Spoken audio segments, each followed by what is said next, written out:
இதெல்லாம் வந்து ப்ராப்பராக நம்ம செக் பண்ணாமல் திரும்பி நீங்கள் இன்ஜினை வந்து ரீஃபிட் பண்ணாலும் ப்ராப்ளம் தான் வரும் உங்களுக்கு. இங்கே பாருங்க த்ரெட் எந்த அளவுக்கு அடி வாங்கியிருக்குன்றதை கிளியராகவே பார்த்துக்கலாம். நீங்கள் நெட்டு வந்து ரோலர் புஷ்ஷுங்க எல்லாம் கம்ப்ளீட்டடாகவே உடஞ்சிருக்கு. நீங்கள் பாருங்கள் எல்லா புஷ்ஷுமே வந்து பாருங்கள்.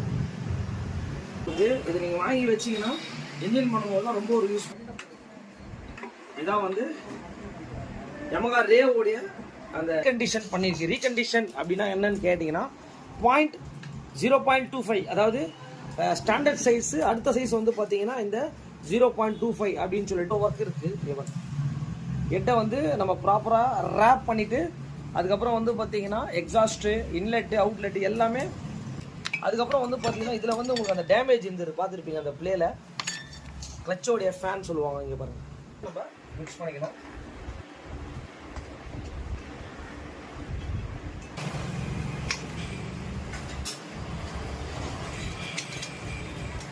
லைட்டாக இப்படி ஷேக் பண்ணீங்க அப்படின்னா பிஸ்டன் எப்படி வேலை செய்யுதுன்றதா பார்க்கலாம். தெரியுதுங்களா? இதான் வந்து வெஹிக்கிளில் வந்து ஃபிக்ஸ் பண்ணிட்டோம். ஃபைனலி வந்து பார்த்தீங்கன்னா ஆயில் புல்லிங் தான் பார்க்க போகிறோம். இன்ஜின் பண்ணுறது பெரிய விஷயம் கிடையாது. இப்போ வந்து பார்த்தீங்கன்னா ஆயில் த்ரோ எப்படி வருது அப்படின்றத பார்த்துடலாம். வந்து பார்த்தீங்கன்னா இந்த இடத்துல ஹெட்டுக்கு வர டாப் போல்டு இருக்கும்.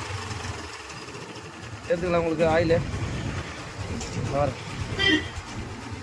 ஃபைனலி வந்து பார்த்தீங்கன்னா ஆயில் எந்த அளவுக்கு ஆயில் ஃப்ளோ வந்தது பார்த்துருப்பீங்க.